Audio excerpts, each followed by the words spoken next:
Sophie watched as he sighed, clearly realizing that she was far from impressed at being told off. He pushed a hand through his hair to stop it from trailing onto his forehead. His shoulders fell. "I'm sorry. That was rude." Yep, sure was, but she appreciated the apology. "What I meant to say was that I'd appreciate your help if you don't mind getting wet." He gestured at his own body. "Before you came along, I almost had her. Now she's loose again." Sophie sighed. Maybe he wasn't so bad after all. She'd probably given him a hell of a shock, almost bowling him over, and a horse on the loose would be stressful for anyone. "It's okay. I'll help." She rummaged in the back for her waterproof jacket and hauled it on before getting out of the car.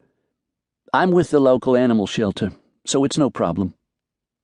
The guy looked relieved, a tight smile visible on his face. "Thank you." It made him look less guilty and more of a good guy.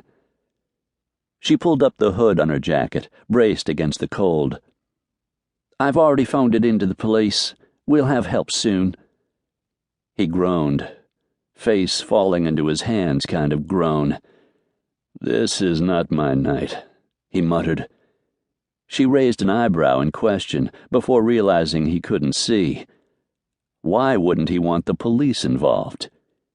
"Is there a problem?" He shook his head, striding ahead toward the horse. "Let's just try to catch these horses and load them onto my truck, okay?" At least he was being marginally politer now. Sophie followed. "How many are we talking about?" The guy pointed. "3 in that field by the fence there, and the one that's loose." She looked at the horses. "Why don't we catch the group first, bring them over and start loading them? She might follow." He stopped, looked back at her, then started to nod. "Why didn't I think of that?"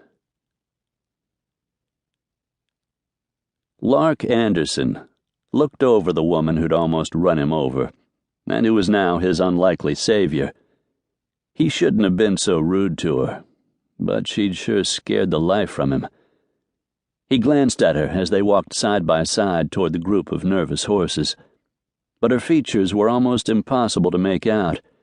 She was tall for a woman and slender.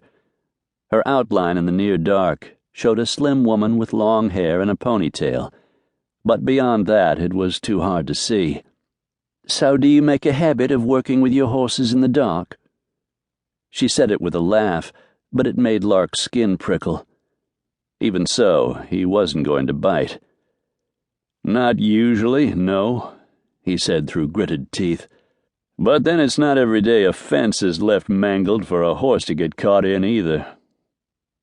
She almost came to a stop, looked across at him, then resumed her pace. "Sorry."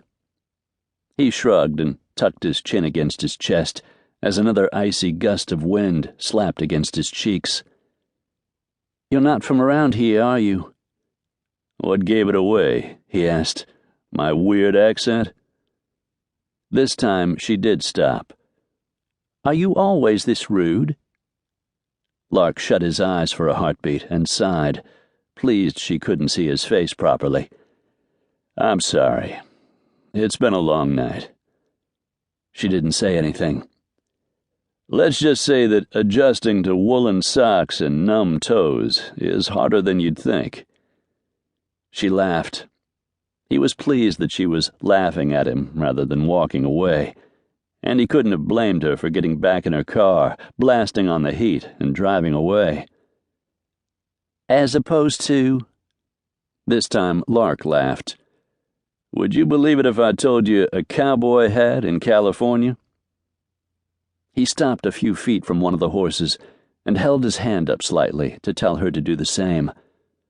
Lark slowly reached for the horse, slipping a rope around her neck before she could dance sideways away from him. "Whoa, girl, you're okay. It's all right." "So I take it you're the rodeo rider," she said in a soft voice. Lark nodded before realizing she couldn't see him. "Yeah, that's me." "You have your one secure?" she asked. to keep listening to this audiobook. I've left you a link in the description so you can do it, at no cost thanks to Audible's 30-day free trial.